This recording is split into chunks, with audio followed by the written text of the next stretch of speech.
अस्सलाम वालेकुम। मैं हूं बैरिस्टर शहजाद अकबर और आप देख रहे हैं मेरा यूट्यूब चैनल। नाज़रीन, अभी तक की तो बड़ी खबर जिसका पाकिस्तानी बड़ा बेताबी से इंतज़ार कर रहे थे कि निगरान वज़ीर आज़म कौन होगा, वो फैसला हो चुका और उसका ऐलान भी हो गया। फैसला तो आप सब जानते हैं कि कहाँ हुआ और कैसे हुआ। ऐलान इसका बहरकैफ उन्होंने दो ऐसे लोगों को दिया कि उनको अब मेरा ख्याल है आज के बाद लोग पहचानते ही नहीं होंगे।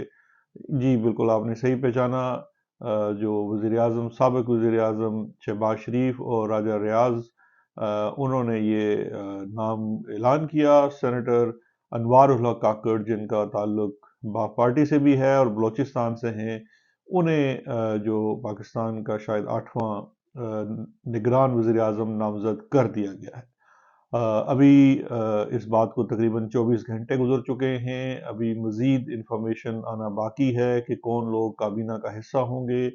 वो आगे चल के देखेंगे कि क्या चीज़ें शक्ल लेती है, लेकिन जो काकड़ साहब हैं उनकी नामजदगी को लेकर बड़ा एक मिला जुला रद्द अमल सामने आया है। अगर आप उसको अक्रॉस द पार्टी लाइन देखें तो पाकिस्तान तहरीक इंसाफ के भी कुछ रहनुमाओं के बयानात सामने आए हैं, जिनमें से ज़्यादातर लोगों ने अनवारुल हक काकड़ साहब की नामजदगी के ऊपर जो है वो एक खुशाइंद बात की है, उसको मुबारकबाद भी दी है और एक इसको बेहतर खबर कहते हुए बेहतर मुस्तकबिल की उम्मीद भी ज़ाहिर की है। जबकि जो नून लीग के लोग हैं उनमें से बहुत सारे लोग इस चीज़ का क्रेडिट लेने की कोशिश कर रहे हैं कि अनवारुल हक काकड़ उनकी चॉइस थे या नवाज शरीफ की चॉइस थे। दीगर लोग कुछ अपनी तरफ लेके जाना चाह रहे हैं। बहरकैफ हकीकत ये है कि अनवारुल हक काकड़ साहब जो हैं वो निगरान वज़ीर आज़म के तौर पर नामज़द हो चुके हैं। पहले बड़ा मुख्तसरन थोड़ा सा ताल्लुक मेरा भी अनवारुल हक काकड़ साहब से रहा, अच्छी सलाम दुआ थी। ये बल्कि जब मैं काबीना का हिस्सा था तो ये मिनिस्टर्स एन्क्लेव में ही रहायश पज़ीर थे। अक्सर शाम को इनसे मुलाकात हो जाती थी। कुछ हमारे कॉमन दोस्त भी थे जिसकी वजह से मिलना मिलाना रहता था। अनवारुल हक काकड़ साहब को पढ़ने लिखने का भी बड़ा शौक है और अक्सर इस्लामाबाद के डिप्लोमेटिक सर्कल्स में या जो एक सिविल सोसाइटी और थिंक टैंक्स और एनजीओ का सर्कल होता है जहाँ पे अक्सर बातचीत का और कॉन्फ्रेंसेस और सेमिनार का सिलसिला होता है, उसमें भी पार्टिसिपेट करते थे अनवारुल हक साहब। और कई जगह हमने इकट्ठे भी मुख्तलिफ पैनल्स के ऊपर बातचीत की। धीमे मिजाज के इंसान हैं, पढ़ाई लिखाई का भी शौक रखते हैं और एज अ पर्सनैलिटी तो एक मैं समझता हूँ नफीस सी शख्सियत है। और इसी वजह से बहुत सारे लोग उनके जो अपॉइंटमेंट है उसका खैर मकदम भी कर रहे हैं।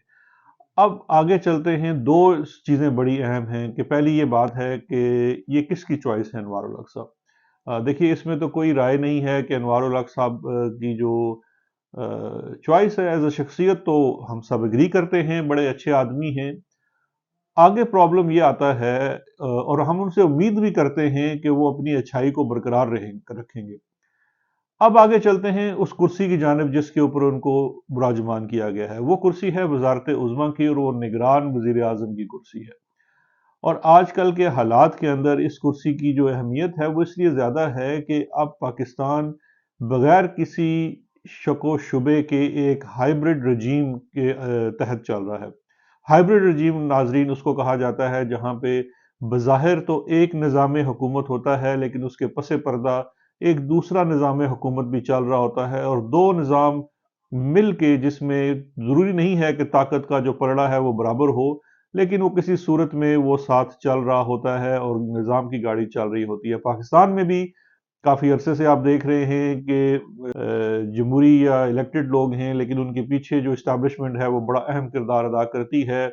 वो बहुत सारे जो इस वक्त जो चीज़ें सामने आ रही हैं उनसे भी पता चलता है। और शहबाज शरीफ साहब ने तो अपने आखिरी रोज़ तो खुद इसका ऐलान किया और बड़े वसूख के साथ और बड़े सीना तान के उन्होंने कहा कि मैं पिछले 30 साल से इस्टेब्लिशमेंट का पसंदीदा तरीन शख्स हूँ।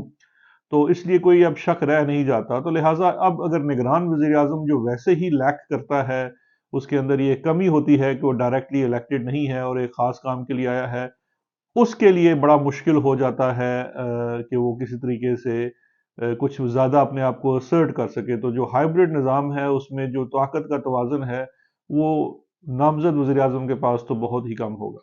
اب اگر ہم نامزد وزیر اعظم کے بیک گراؤنڈ میں جاتے ہیں اور یہ دیکھتے ہیں کہ یہ نامزدگی کیسے ہوئی ہے، تو یہ بالکل نامزدگی میں نہیں سمجھتا کہ کسی طریقے سے بھی یہ لیڈر آف ہاؤس یا اپوزیشن کی ہے یا لندن بیٹھے ہوئے نواز شریف صاحب نے کی ہے۔ یہ تو ان سب کے ساتھ ہاتھ ہوا ہے، اور جو نظام، جو باجوہ ڈاکٹرائن شروع ہوئی تھی، جس کا آغاز ہوا تھا جانے سے پہلے، انہوں نے کچھ ادارے جن کے اندر جو انٹیلیجنس کا ادارہ بھی ہے، پریمیئر آئی ایس آئی کا، اس کے اندر بھی جو اپوائنٹمنٹس کی تھی ان کے اندر کوئی تبدیلی نہیں آئی، وہ شہباز شریف کے دور میں بھی نہیں آئی، اور آگے چل کے بھی مجھے نظر نہیں آ رہی کہ اس میں تبدیلی ہوگی۔ اور اس وقت جو جو اپوائنٹمنٹ ہے بلوچستان سے، چھوٹے صوبے سے، ایک ایسی پارٹی جس پارٹی کے بارے میں بڑا وثوق سے کہا جاتا ہے کہ یہ پارٹی جو ہے یہ انٹیلیجنس ایجنسیز نے بنائی ہے، تو اس پارٹی کا ایک کارکن یا رکن جو ہے، اس کی نامزدگی جو ہے وہ یہی ظاہر کرتی ہے کہ جو ہائیبرڈ رجیم ہے جس کے اندر زیادہ حصہ اسٹیبلشمنٹ کا ہے، اسی کی کنٹینیوٹی ہے۔ اب مسئلہ آ جاتا ہے انوار الحق کاکڑ صاحب کے لیے، جو بڑے نفیس انسان ہیں، پڑھنے لکھنے کا شغف بھی رکھتے ہیں، تھوڑا سا انٹرنیشنل ایکسپوجر بھی ہے، ان کے لیے کہ یہ اس توازن کو اور اپنی جو ذات کی نفاست ہے اس کو کیسے برقرار رکھ سکیں گے، کیونکہ ایک بہت بڑا مسئلہ جو ناظرین وہ ہے، وہ اس کرسی سے منسلک ہے۔ کرسیاں جو ہوتی ہیں، ابھی کچھ دن پہلے آپ کو دیکھا ہوگا کہ میں نے وجاہت کے انٹرویو میں جب اس نے مجھ سے army chief general Asim Munir کی شخصیت کا جو ہے وہ ایک سکیچ کھینچنے کا کہا، تو میں نے کہا دیکھیے بھائی، جو شخص جب آرمی چیف بنتا ہے اس سے پہلے کی شخصیت اور آرمی چیف بننے کے بعد کی شخصیت میں بہت فرق ہوتا ہے، کیونکہ اقتدار، اختیار، طاقت اور کرسی کے ساتھ شخصیتیں بھی بدل جاتی ہیں۔ یہی والا کچھ جو ہے اس ایشو جو ہے، مجھے شاید اس وزارت عظمیٰ کی کرسی میں بھی نظر آ رہا ہے کہ انوار اللہ کاکڑ صاحب ہیں، بلا شبہ اور بلا شک بڑے نفیس انسان ہیں، اور ہمیں ان کو ہمیشہ ایک اچھا اور سلجھا ہوا انسان پایا، لیکن اب دیکھنا یہ ہے کہ اس وزارت عظمیٰ کی کرسی کے اوپر بیٹھ کر وہ کیا کرتے ہیں۔ میرا ان کو مشورہ یہ ہوگا اور میری ان سے گزارش یہ ہوگی کہ کسی صورت بھی وہ اپنی شخصیت کے جو خاصہ ہے اسے نہ کھوئیں، اور کوشش کریں کہ وہ میں سمجھتا ہوں کہ ان کا کوئی بہت زیادہ اثر رسوخ نہیں ہوگا، لیکن بہرکیف آپ آن فیس آف اٹ، کتاب کاغذ کے اوپر آپ ہی وزیر اعظم ہیں، اور آپ اپنے آپ کو اپنی جان کی امان پاتے ہوئے، کیونکہ آپ کا تعلق ایک چھوٹے صوبے سے ہے جہاں پہ اگر آپ زیادہ کوئی انقلابی ہونے کی کوشش کریں گے تو آپ غائب بھی ہو سکتے ہیں، لیکن اس سب چیزوں کی امان پاتے ہوئے آپ سینیٹر کاکڑ بھائی، میری آپ کو یہ ایک ہمبل ریکویسٹ ہے کہ آپ اپنی اچھی لیگیسی چھوڑ کے جائیے گا، کیونکہ دیکھیے آپ کو جس کام کے لیے لایا گیا ہے، آپ نگران حکومت کے لیے آئے ہیں اور آپ نے الیکشن کرانا ہے۔ میں پہلے سے دن سے کہہ رہا ہوں کہ یہ جو اس وقت جو سینسز والا جو لچ تلا گیا ہے، اس کے بعد تو 6 مہینے کی جو ایکسٹینشن ہے وہ تو لازم ہے، اور اس سے آگے بھی باتیں کھینچی جا سکتی ہیں، یہ جب باقی آپ کی ٹیم آپ کو دی جائے گی، جس میں سب سے اہم جو ہے وزیر خزانہ ہوگا، اس کو دیکھ کر بھی واضح ہو جائے گا کہ آپ کتنا عرصہ رہنے والے ہیں۔ لیکن اس تمام دور کے اندر آپ کو جو اپنی لیگیسی بچانی ہے، اس میں میری ایک گزارش یہ ہے کہ ایک لیگیسی تو آپ کم از کم کیجئے کہ جو ملک کے اندر اس وقت ایک جبر کا، ظلم کا جو ایک ماحول بنا ہوا ہے، جس کی وجہ سے سانس لینا مشکل ہو گیا ہے، اس ماحول میں تھوڑی سی آپ کو نرمی پیدا کرنی ہوگی۔ یہ آپ کا ایک بہت بڑا کنٹریبیوشن ہو سکتا ہے۔ ہم آپ سے بالکل ایکسپیکٹ نہیں کرتے کہ آپ بہت بڑے کوئی ونڈرز کر دیں گے، نہ ہی اس لیے آپ کو لایا گیا ہے، لیکن یہ جو آپ کی جو سلجھی ہوئی نفاست والی شخصیت ہے، اس کو استعمال کرتے ہوئے جو اس وقت کھنچاؤ اور زور زبردستی کا ماحول ہے، اپنے ہی انہی لوگوں کو جن سے آپ کے بڑے بہتر تعلقات ہیں، ان سے گزارش کریں کہ اس طرح سے معاملات حل نہیں ہوتے۔ آپ کا پہلا ٹاسک یہ ہونا چاہیے کہ جتنی سیاسی ورکر خواتین ہیں، آپ بلوچ ہیں، آپ بلوچستان سے ہیں، آپ کاکڑ قبیلے سے ہیں، آپ سمجھ سکتے ہیں کہ خواتین کا ہمارے معاشرے کے اندر کیا مقام ہے اور کس طرح سے دیکھا جاتا ہے۔ بے شک وہ پبلک لائف میں ہو یا نہ ہو، ان کو ہم بہت زیادہ احترام کے ساتھ ڈیل کرتے ہیں، مذہب کا بھی یہ ہے اور ہمارے خطے کی بھی اور ہماری روایات کا بھی حصہ ہے۔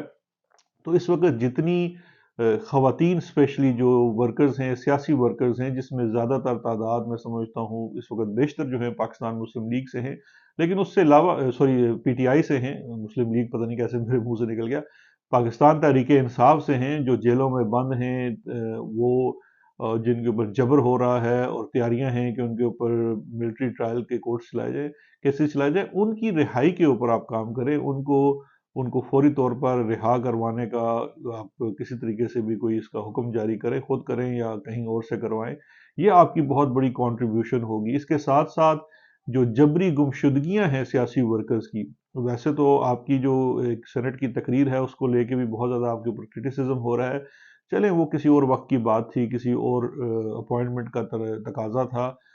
काकड़ साहब, आप जिस ओहदे पे इस वक्त फाइज हो गए हैं, मैं समझता हूँ ये आपकी पीक है आपके करियर की, आपके प्रोफेशनल करियर की एज ए सियासतदान। वजारत उज़्मा से ऊपर आपने कोई ओहदा नहीं लेना। आप इस वक्त अपॉइंटमेंट हो चुकी है। आप हल्फ लेने के बाद इन कुछ मसाइल को फौरी तौर पर एड्रेस करें, जिनमें एक जबरी गुमशुदगियों का मसला भी है, चाहे वो बलूचिस्तान के लोगों का है या बलूचिस्तान वाला तरीकाकार अपना के इस वक्त जो मेन पाकिस्तान के अंदर भी काम हो रहा है, जहाँ पे सियासी वर्कर्स को उठाया गया है और उनको जबरी गुमशुदा कर दिया गया है और फिर उनसे प्रेस कॉन्फ्रेंसेस कराई जाती हैं, या सियासी लोगों के फैमिली मेंबर्स को उठा लिया गया है, जिसमें सरेदस्त अजहर मशवानी का भाई है, अली अवान का भाई है, मेरा भाई है। आप मेरे भाई को जानते हैं, आपके साथ कई दफ़ा उनको मैंने वॉक करते देखा है। तो लिहाजा आप इन तमाम चीज़ों को जो है इनको टेकअप करें उन लोगों के साथ जो ये कर रहे हैं, और आप उनको बेहतर जानते हैं। आप आपके बिल्कुल जिस जगह से आप आए हैं हम सब जानते हैं। उनको भी समझाइए, वो भी इस मुल्क का हिस्सा हैं, उन्होंने इसी मुल्क में कल रहना है, इसी निज़ाम में आगे चलना है। तो इनकी ये जो शान है, जो इनकी आन है और इनकी जो ताकत है, ये इस मुल्क के चलने के साथ ही कायम है। अगर ये चीज़ें ख़राब हो जाएंगी तो फिर ये इनके पास भी ये जो सब कुछ है, ये जो शशके हैं, ये नहीं रहेंगे। तो हम उम्मीद करते हैं कि आप इनको समझाने में कोई अहम किरदार अदा करेंगे। और जैसा मैंने आपको कहा है कि आपकी मुद्दत मुलाजमत जो है वो भी कुछ अरसा रहनी है, ये 3 से 6 माह तो लाजमी है और 6 माह से आगे भी जा सकती है, क्योंकि इस्टेब्लिशमेंट आगे बहुत, उनके प्लेट पे बहुत कुछ है। वो बड़े मसरूफ़ हैं। एक तो उन्होंने जो इमरान खान का मिशन है कि क्रश इमरान खान, उन्होंने वो चलाना है, और उसके साथ साथ उन्होंने अपने इदारे की खोई हुई साख बहाल करनी है, और खोई हुई साख बहाल करने के लिए वो थोड़ा सा अब तराजू का जो तवाज़न है वो कायम करता हुआ नजर आएंगे। जिस तरह से हाल ही में उन्होंने पैगाम पहुंचाया है लंदन में कि नवाज शरीफ साहब लंदन ही क्याम करेंगे और नए निज़ाम के अंदर उनकी कोई जगह बनती नजर नहीं आती। इसी तरह से जो मंजूर काका की गिरफ्तारी थी, उससे भी आने वाले दिनों में नजर आ रहा है कि हवा का रुख सिंध की तरफ भी होगा। तो इन तमाम चीज़ों को लेके इस्टेब्लिशमेंट तो बहुत मसरूफ़ होगी, लेकिन इस पूरे माहौल में थोड़ी सी नरमी पैदा करना जो है वो आपका काम है। एंड ऑफ द डे काकड़ साहब, आपने एक लेगेसी छोड़ के जानी है अपने लिए भी। माजी में जो काकड़ साहब आए थे उनकी तो लेगेसी थोड़ी बेहतर थी कि उन्होंने सब लोगों को घर भेज के, और ख़ुद भी वो इक़्तिदार पे आके नहीं बैठ गए थे। तो मैं समझता हूँ कि अपने कबीले की भी आप जो है वो नाम को बरकरार रखें और अपनी भी कोई अच्छी लेगेसी के ऊपर काम कीजिएगा। हमारा आपको एक भाई के तौर पे यही मशवरा है। बाकी आने वाले दिनों में और हालात में पता चलेगा कि ऊँट किस करवट बैठ रहा है। अपना बहुत ख्याल रखिएगा। शुक्रिया और खुदा हाफिज़।